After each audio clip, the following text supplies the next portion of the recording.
Welcome back, ایک بار پھر آپ کی خدمت میں حاضر ہیں ٹی وی 1 سے براہ راست عشق رمضان ٹرانسمیشن کے ساتھ۔ اب چلتے ہیں اس سیگمنٹ کی جانب جس میں علماء کرام کے ساتھ ہماری ایک محفل سجی ہوتی ہے اور ہم ایک خاص موضوع پہ گفتگو کرتے ہیں۔ چاہتے ہیں آپ بھی اس گفتگو میں شامل ہو سکتے ہیں اور ٹیلی فون نمبرز ہماری اسکرین پر ہیں، آپ کال کر سکتے ہیں اور کوئی سوال کر سکتے ہیں۔ آج کا ہمارا موضوع ہے روزہ اور نماز۔ سیگمنٹ کا نام ہے عالم ٹائم۔ یا رسول اللہ کر دے ہم غلاموں پہ کرم، آپ شاید ہیں خفا ہو جائے راضی۔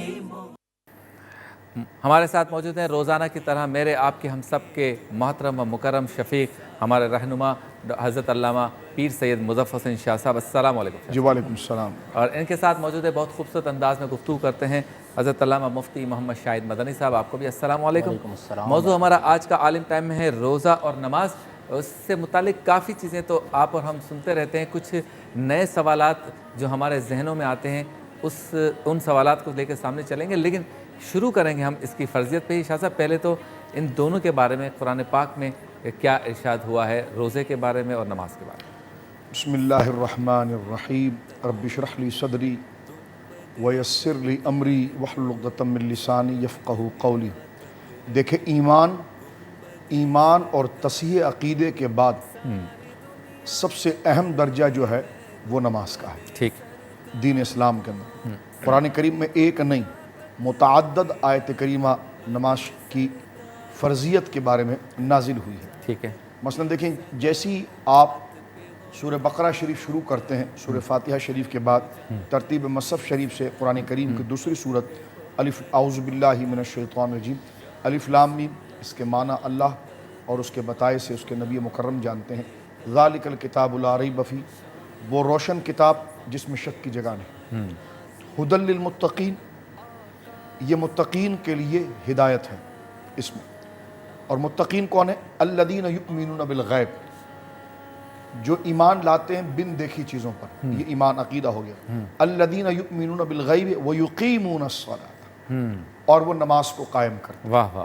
یہاں پر یہ کہ اقامت الصلاۃ کا جب لفظ آتا ہے اور اقامت الصلاۃ کے ساتھ اس کی ترکیب بنتی ہے تو اس کا معنی ہوتا ہے کہ اللہ رب العالمین کے جملہ احکام کی پابندی کے ساتھ اور نماز کو اس کے ظاہر اور باطن کے تمام تقاضوں کے ساتھ اس کو ادا کرنا، صحیح، یعنی اس کے وقتوں پر ادا کرنا، قبلہ رو ہو کر اس کے شرائط کے ساتھ ادا کرنا، اس کے فرائض کے ساتھ ادا کرنا۔ لیکن قبلہ یہ صرف ظاہراً نہیں، جو اس کے باطنی تقاضے ہیں کہ ان تعبد اللہ کأنک تراہ فإن لم تکن تراہ فہو یراک، کہ اللہ کی عبادت تو ایسے کر جیسے تو اللہ رب العالمین کو دیکھ رہا ہے۔ اگر تو اس مقام پر نہیں کہ تو اللہ رب العالمین کو دیکھ سکے تو اللہ رب العالمین تجھے دیکھ رہا ہے۔ وہ مراقبے اور احسان کی کیفیت کے ساتھ اقامت الصلاۃ کرنا۔ صحیح۔ واقیموا الصلاۃ وآتوا الزکاۃ، بے شمار آیت کریمہ اس موضوع پر آگے آتی ہیں۔ اگر ہم شبیر بھائی قبلہ احادیث کی طرف چلتے ہیں تو رسول کریم صلی اللہ علیہ وسلم کا ارشاد مبارک جو صحیح کے اندر تو ہزاروں حدیثیں اس موضوع پر موجود ہیں، میں ایک آدھ حدیث پاک ذکر کرنے کا شرف پاؤں گا۔ سرکار دو عالم صلی اللہ علیہ وسلم نے ارشاد فرمایا کہ دین کے 5 ستون ہیں۔ آپ جانتے ہیں کہ ستون پر ہی عمارت قائم ہوتی ہے، صحیح، پلرز پر ہی عمارت قائم ہوتی ہے۔ پلر اگر گر جائیں تو پھر عمارت گھر برباد ہو جاتا ہے، بالکل، اور جو پلر جہاں سے ڈیمیج ہو اس طرح وہ بے رخی کی طرف چلا جاتا ہے۔ سرکار دو عالم صلی اللہ علیہ وسلم فرماتے ہیں کہ تشبیہ دی حضور اور کامل تشبیہ دی، اس کے تحت محدثین نے بہت اس کے نکات اور آقا کی فصاحت کو یہاں پر ذکر کیا ہے کہ 5 ستون ہیں۔ پہلا ستون جو ہے دین کا وہ کلمہ شہادت ہے کہ میں گواہی دیتا ہوں اللہ رب العالمین کے علاوہ کوئی معبود نہیں، ٹھیک ہے، اور میں گواہی دیتا ہوں کہ جناب رسول مکرم صلی اللہ علیہ وسلم اللہ رب العالمین کے رسول ہیں۔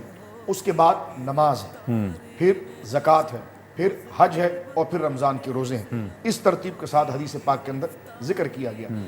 حضرت عبداللہ بن مسعود رضی اللہ تعالیٰ عنہ سرکار دو عالم صلی اللہ علیہ وسلم سے ایک پوچھتے ہیں کہ اللہ کے نزدیک سب سے محبوب عمل کیا ہے؟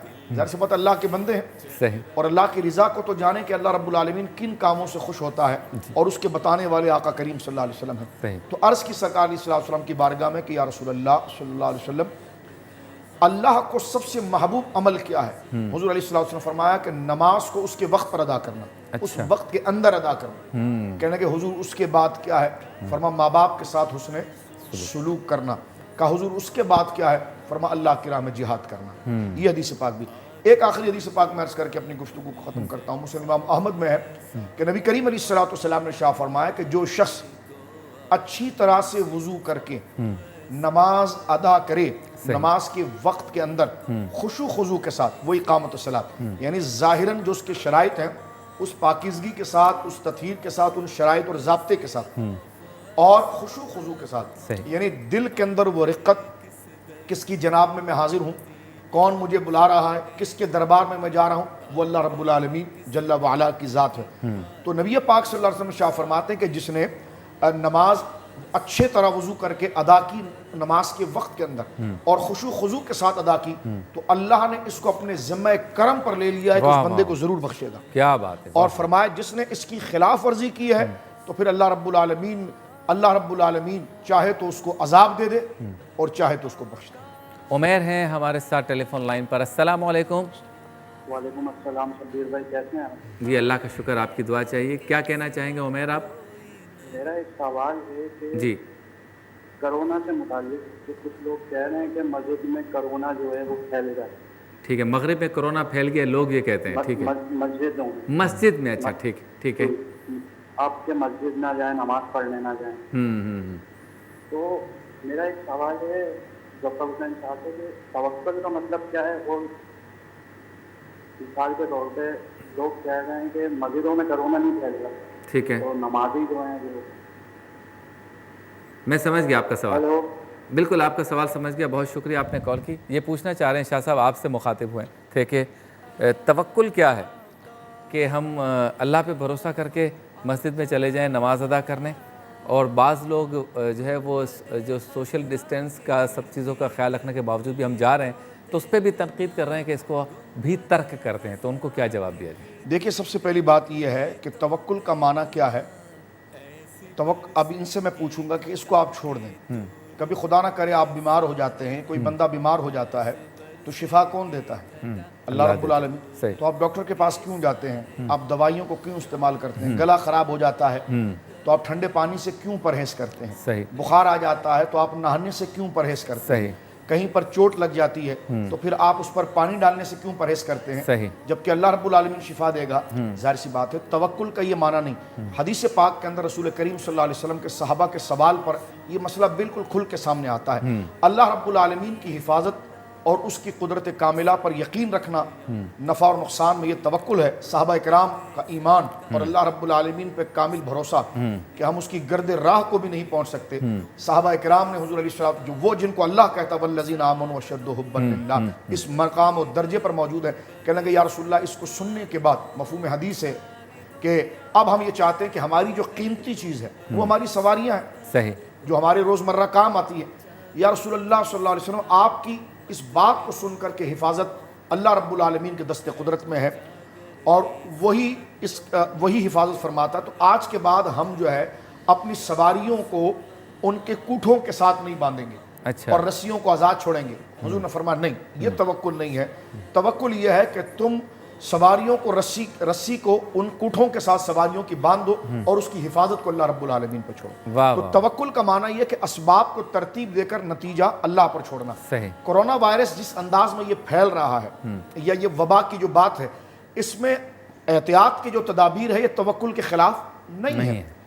یہ توکل کے خلاف نہیں ہے. یہ تو کرنی ہی چاہیے. یہ تو کرنی چاہیے. توکل کے خلاف نہیں ہے. اب آپ دیکھیے کہ اللہ رب العالمین جل والا سایہ دینے والا ہے. مسجد کی چھت تو اس حالت کے اندر بھی موجود ہے، فرش تو اس حالت کے اندر بھی موجود ہے، پانی تو پھر بھی ہم پیتے ہیں، پیاس تو اللہ بجھانے والا ہے، کھانا تو ہم کھاتے ہیں، بھوک تو اللہ ختم کرنے والا ہے.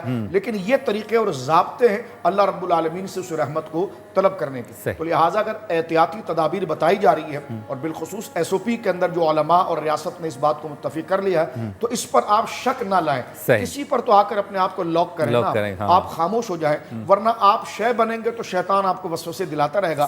علماء کو کیا ضرورت پڑی ہے کہ وہ آپ کی نمازیں برباد کریں اور آپ کے لیے درد سر پر کریں. ایسے ریاست کے بارے میں بھی حسن ظن رکھیں. بالکل ریاست کا بھی کیا ضرورت ہے اس پر. ریاست بھی جس اعتبار سے مساجد یا دیگر چیزوں میں روک ٹوک کرنا SOP کے اندر جو موجود ہے کہ جہاں پر ہم اس کا احتیاطی تدابیر کو نہیں دیکھیں گے وہاں پر ہم روکیں گے. لہٰذا اگر اس کی خلاف ورزی کرتے ہوئے کوئی ایسے ہی بہت سیانہ بن کر اگر آنا چاہ رہا ہے تو اس کو ہم منہ پر SOP دکھا دیتے ہیں کہ آپ SOP کے تحت جہاں کام ہو رہا ہے تو آپ اس میں چھیڑ چھاڑ نہ کریں. ہاں جہاں SOP کی پابندی نہیں ہو رہی ہے اور SOP کی پاسداری نہیں کی جا رہی ہے تو وہاں پر یقیناً احتیاطی تدابیر کرنی چاہیے. اور یہ حضور علیہ السلام کے فرمان کے مطابق ہے لا عدوہ، مرض کسی کو لگتا نہیں، یعنی خود سے نہیں لگتا. اس مرض میں یہ تاثیر حقیقی نہیں کہ وہ اڑ کر کسی کو بھی لگ جائے گا. اللہ رب العالمین جل وعلا ہی کہ اذن سے وہ کسی کو لگتا ہے اور کسی کو نہیں لگتا. لیکن اسبابی ترتیب کے اعتبار سے اگر احتیاط کرتے ہوئے رخصت پر عمل کیا جائے تو یہ شرعاً کوئی غلط نہیں بلکہ شریعت مطالعہ اس کی اجازت دیتی ہے. واہ واہ، بہت خوب، ماشاءاللہ. اچھا جی مفتی صاحب، ذرا سا جو تمہیدی گفتگو اس کے بعد اگلے اسٹیپ پہ آ جاتے ہیں. جماعت سے نماز پر ذرا بتائیں کہ جماعت سے نماز پڑھنے کی اتنی تاکید کیوں کی گئی ہے، اس کے سماجی فائدے بھی بتائے گئے ہیں اور دیگر فوائد بھی بتائے گئے ہیں، وہ ذرا بیان فرمائیے. بسم اللہ الرحمن الرحیم. هو القادر هو الحق هو المعین. دیکھیں نماز ادا کرنا یہ تو بنیادی طور پر رکن اسلام سے ہے، جیسا کہ قبلہ شاہ صاحب نے ذکر فرمایا.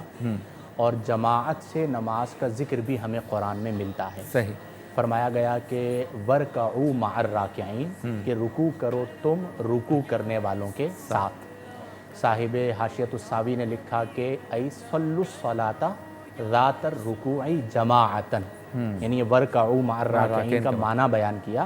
یعنی کہ اللہ فرما رہا ہے صلوا الصلاۃ، تم نماز پڑھو، ذات الرکوع، ایسی نماز جو کہ رکوع والی ہے. پچھلی امتوں میں نماز اس صورت میں بھی رہی جس میں رکوع نہیں تھا. اور کیسے پڑھو؟ جماعتاً، جماعت کے ساتھ پڑھو. صحیح. میں یہاں پر ایک بات عرض کرنا چاہوں گا شبیر بھائی کہ آج ہمارے معاشرے کی بربادی کے اسباب پہ اگر ہم غور کریں تو ایک طرف تو کچھ لوگ ہیں کہ جو اسلامی معاملات پر گفتگو کرتے ہیں اور اس گفتگو میں قرآن و حدیث میں جن اصول کو بیان کیا گیا انہیں یکسر نظر انداز کرتے ہیں. صحیح. اب یہ اللہ کے عذاب کو دعوت دینے کے مترادف ہے کہ اللہ نے ہمیں ایک قانون دیا اور ہم اس سے انحراف کر رہے ہیں. صحیح. اور ایک بہت بڑا طبقہ ہے مسلمانوں کا کہ جو انہیں سن کر پھر گمراہ ہوتا ہے اور یہ فساد کا سبب ہے. اس کے بعد دوسرا اگر ہم غور کریں تو آج ہمارے معاشرے میں میجورٹی ایک بہت بڑی تعداد ہے جو سرے سے نماز ہی نہیں پڑھتی. جماعت تو پھر اس کے بعد کا درجہ ہے. تو جب ہم یہ شکوہ کرتے ہیں کہ ہم پہ عذاب آ رہا ہے، ہم برباد ہو رہے ہیں، تو ہم ایک لمحے کے لیے اپنا محاسبہ بھی تو کریں. ابھی اسی لمحے ہم اپنا محاسبہ کر لیں کہ کیا آج ہم نے 5 نمازیں پڑھی ہیں، فجر، ظہر، عصر، مغرب اور عشاء کا اہتمام کیا ہے. نماز وہ چیز ہے کہ جس کے بارے میں فرمایا گیا، جیسا کہ قبلہ شاہ صاحب نے نصوص کا ذکر کیا کہ الصلاۃ عماد الدین، نماز دین کا ستون ہے. فمن اقامہا، جس نے نماز کو قائم کیا، فقد اقام الدین، یہ یوں ہے کہ اس نے دین کو کھڑا کیا. ومن ترکہا، اور جس نے نماز کو چھوڑا، فقد ہدم الدین، اس نے دین کو منہدم کیا. آپ کی بات کو کنٹینیو کریں گے مفتی صاحب. قطع کلامے کی معذرت، آپ سے ملاقات ہوتی ہے ایک مختصر سے وقفے کے بعد. اللہ کی رضا بس بندوں سے پیار میں ہے.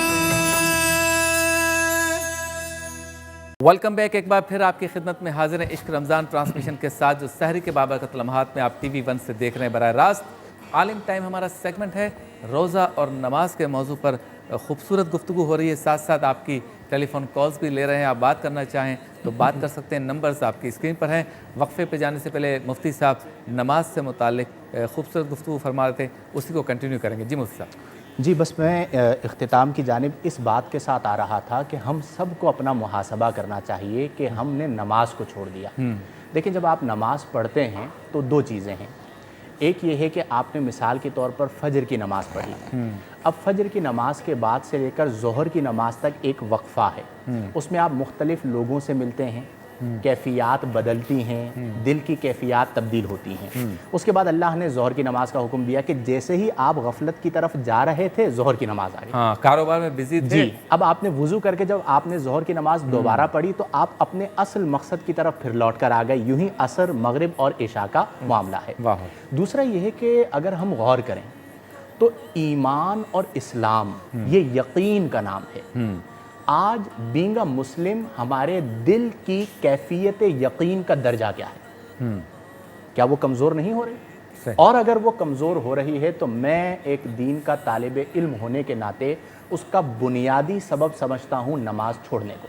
اچھا. کیونکہ جب آپ نماز پڑھتے ہیں اور واہ. پکے نمازی ہو جاتے ہیں تو وہ نماز آپ کے قلب کی جو اسلامی ایمانی کیفیت اور قوت ہے اس قوت کو بڑھا رہی ہوتی ہے. یہ آپ تجربہ کر کے دیکھ لیجئے کہ جو تارک الصلاۃ ہوتے ہیں وہ اپنے دل کی کیفیت کو دیکھیں اور جو پابند صلاۃ ہوتے ہیں ان کے اطمینان کو دیکھیں. واہ واہ. اور جب موت آتی ہے تو فرق بھی واضح ہو جاتا ہے. صحیح. اچھا ایک چیز اور ہے شبیر بھائی کہ ہمیں اپنی عوام کو یہ بات بھی سمجھانی ہوگی کہ نماز آپ پر بوجھ نہیں ہے. کیا بات. واہ واہ. کیونکہ ایک بہت بڑا طبقہ ہے کہ جو نماز کو اس لیے چھوڑ دیتا ہے کہ جی میں کس طرح عشاء کی 17 رکعتیں پڑھوں, ہاں. ظہر کی 12 رکعتیں فجر میں پڑھوں, اٹھوں. فجر میں اٹھوں. دیکھیں ہوتا کیا ہے کہ ایک چیز کی لذت ہے, ہاں. آپ اس لذت سے ناآشنا ہیں. جب آپ آشنائے لذت ہو جائیں گے تو پھر آپ کو لطف ہی نماز میں آئے گا. ابھی قبلہ شاہ صاحب نے بہت خوبصورت بات بیان فرمائی کہ نبی کریم صلی اللہ علیہ وسلم سے پوچھا گیا کہ یا رسول اللہ صلی اللہ علیہ وسلم احسان کیا ہے؟ آپ نے فرمایا کہ ان تعبد اللہ, تو اللہ کی بندگی یوں کر کأنک تراہ, گویا کہ تو اللہ کو دیکھ رہا ہے. صوفیاء کے ایسے کہا جاتا ہے مشاہدہ حق. فَإِن لَمْ تَكُنْ تَرَاهُ, اگر تیری یہ کیفیت قائم نہ ہو تو پھر یہ تصور قائم کر لے کہ فَإِنَّهُ يَرَاكَ, اللہ تعالیٰ تجھے دیکھ رہا ہے. یہ کہلاتا ہے مراقبہ حق, یعنی قرب کی کیفیت. واہ واہ واہ. اب جب آپ اللہ اکبر کہہ کے نماز میں داخل ہوئے تو طریقہ کیا ہے کہ جب آپ نے اللہ اکبر کہا تو یہ جو تکبیر ہے اسے ہم کہتے ہیں تکبیر تحریمہ. تکبیر تحریمہ یعنی حرام کر دینے والی تکبیر. تو اسے حرام کر دینے والی تکبیر اس لیے کہا جاتا ہے کہ ہر وہ چیز جو خارج نماز آپ کے لیے حلال تھی وہ حرام ہو. یعنی آپ کے لیے پانی پینا حلال ہے لیکن جب آپ نے اللہ اکبر کہہ کے نماز شروع کی تو وہ حرام ہو گئی. یہ ہے ظاہری اعتبار سے. باطنی اعتبار سے کیا ہے کہ جب تک آپ نے تکبیر تحریمہ نہ کہی آپ اپنی ذات کے مشاہدے میں ہیں, اپنے آپ کو دیکھ رہے ہیں, ہاتھ میں درد ہو رہا ہے, آپ کو تکلیف محسوس ہو رہی ہے. لیکن جب آپ نے اللہ اکبر کہہ کے نماز شروع کی تو آپ اپنی ذات کے مشاہدے سے نکل جائیں اور اللہ کی صفات کے مشاہدے میں لگ جائیں. کیا بات ہے. اب جب اس کیفیت سے آپ نماز پڑھتے ہیں تو آپ یہ نہیں چاہتے کہ نماز کو مختصر کریں بلکہ آپ کو قیام, رکوع, سجود, تشہد اتنا لطف دے رہا ہوتا ہے کہ آپ نماز کو طویل کر دیتے ہیں. امام بخاری رضی اللہ عنہ کے بارے میں پڑھ رہا تھا کہ آپ نے نماز شروع کی تو زنبور, بھڑ جسے کہا جاتا ہے, وہ کہیں سے آپ کے قمیص میں آ گئی. صحیح. تو آپ نے نماز مکمل کر کے اپنے شاگرد کو بلایا کہ بیٹے دیکھو, جب اس نے اس کو نکالا تو آپ کی پشت اطہر پہ 17 جگہ پہ اس نے ڈنک مارا تھا. اچھا. 17 ٹائم اس نے آپ کو ڈنک مارا. اچھا. تو شاگرد نے کہا کہ استاد محترم جب پہلا ڈنک مارا تو رخصت تو موجود تھی, نماز آپ توڑ دیتے. صحیح. تو اسی وقت اسے ہٹا دیتے تو یہ 17 مقامات پر ڈنک نہ لگتے.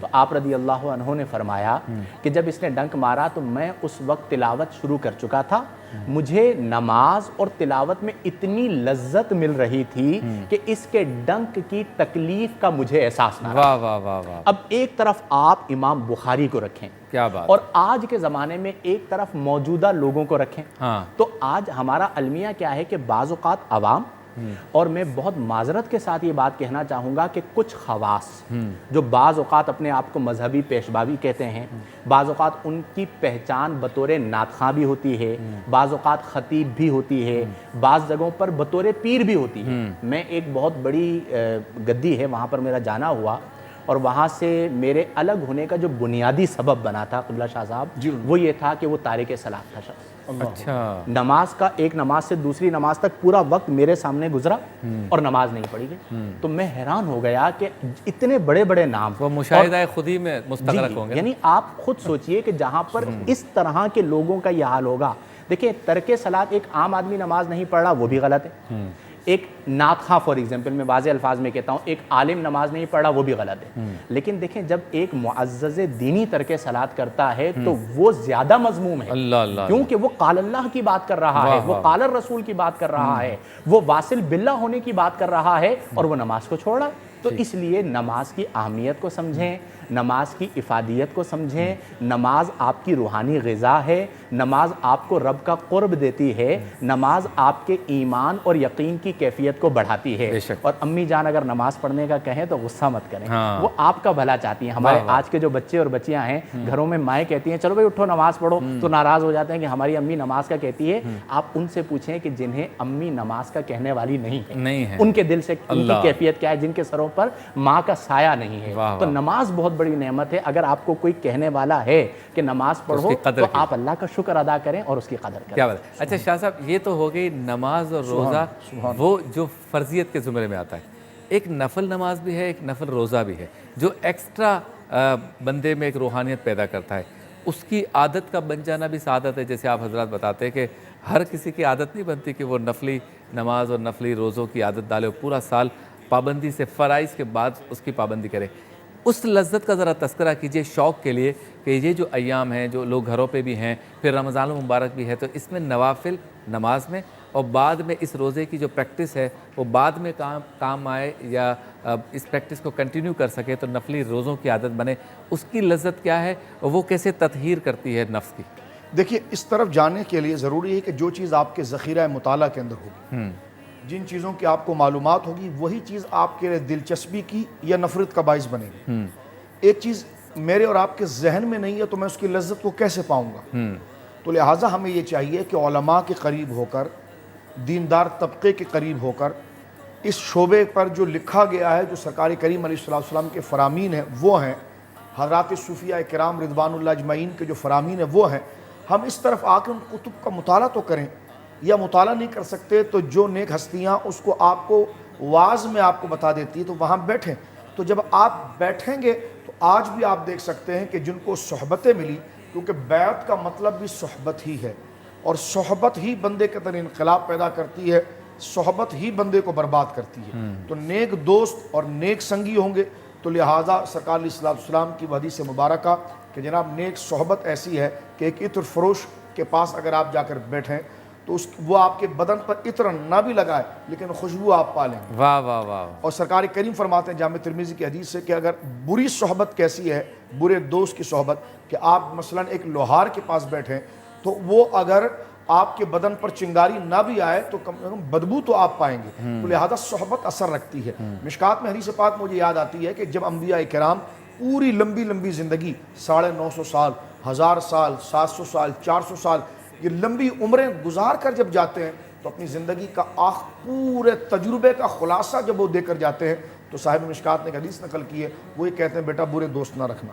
اچھا، برے دوست نہ رکھنا، اس لیے کہ یہی وہ وجہ ہے جس کے دیکھیں نا، جس کے ساتھ میرا دل چاہتا ہے رہنے کے لیے اور میں اس کو ڈھونڈتا ہوں، اس کو فون کرتا ہوں، اس کی باتیں پڑھتا ہوں، تو لہٰذا اس کا رخ اگر درست لوگوں کے ساتھ ہو جائے تو یہ کیفیات جو آپ بتا رہے ہیں یہ خود بخود ہونا شروع ہو جائے گی۔ نوافل، جس طرح مفتی صاحب قبلہ نے بھی بڑی خوبصورت بات اس حوالے سے، اس تصور کے حوالے سے ذکر فرمائی جو مراقبے کی اور مشاہدہ حق کی آپ نے ذکر کی ہے، جسے اللہ رب العالمین سے جب صحبت اس کو آئے گی تو صحبت کے ذریعے اس کو یہ بات مل جائے گی جو حدیث قرآن کریم کے اندر ہے کہ وَلَا تَكُونُوا كَالَّذِينَ نَسُوا اللَّهَ، ان لوگوں کے ساتھ نہ ہونا جنہوں نے اللہ کو بھلا دیا ہے، جو اللہ کو بھول گئے ہیں، فَأَنْسَاهُمْ أَنفُسُهُمْ اولئک هم الفاسقون، وہ اللہ کو نہیں بھولے، وہ خود کو بھول گئے ہیں اور وہ فسق ہے۔ تو فرمایا ان لوگوں کے ساتھ نہ بیٹھنا۔ فرمایا وَإِمَّا يُنْسِيَنَّكَ الشَّيْطَانُ فَلَا تَقْعُدْ بَعْدَ الذِّكْرِ مَعَ الْقَوْمِ الظَّالِمِينَ، ایسے بندے کے پاس، ایسے دوستوں کی گیدرنگ میں تو بیٹھ گیا کہ تجھ سے غلط کام ہونا شروع ہو گئے اور پھر تجھے اللہ یاد آ گیا تو فوراً اللہ کی یاد آنے سے تو اس محفل سے اٹھ جا۔ اب یہ دیکھیے یہ کیفیت جو ہے وہ اس حوالے سے ہے کہ جب صحبتیں اچھی ہو جاتی ہیں، اللہ سے ملاقات، اللہ سے محبت، اللہ رب العالمین جل وعلا سے پیار اور وہ لذت، وہ طمانیت جب بندے کو حاصل ہوتی ہے تو پھر وہ نوافل کی طرف، نوافل روزوں کی طرف کہ میرے محبوب کو یہ پسند ہے اس لیے میں یہ کام کر رہا ہوں، اور اپنے محبوب کی محبت کے اندر وہ ایسے فنا ہو جاتے ہیں کہ پھر ان کے نزدیک سب کچھ وہ محبوب کی ذات ہوتی ہے۔ تو نوافل کی لذت وہ پا سکتا ہے جس کے اندر عشق الہی کی چمک آتی ہے، اور جبرن اگر وہ پڑھے گا، جبرن تو پھر آپ کو فرض پڑھنی ہے، نہیں دل ہو رہا ہے کہہ رہے ہیں میرا نماز کے لیے دل نہیں ہو رہا، تو یہاں دل کا معاملہ نہیں ہے، یہاں پڑھنا ہے آپ نے۔ صحیح۔ اور دل کا معاملہ جو ہے آپ کے نوافل کے لیے کہ وہ دلوں کو نرم کرنے والی ایک نظام کے ساتھ. لیکن میں ایک بات اگر یہ کہہ چکا ہوں تو میں اس کو یوں سم اپ کروں گا.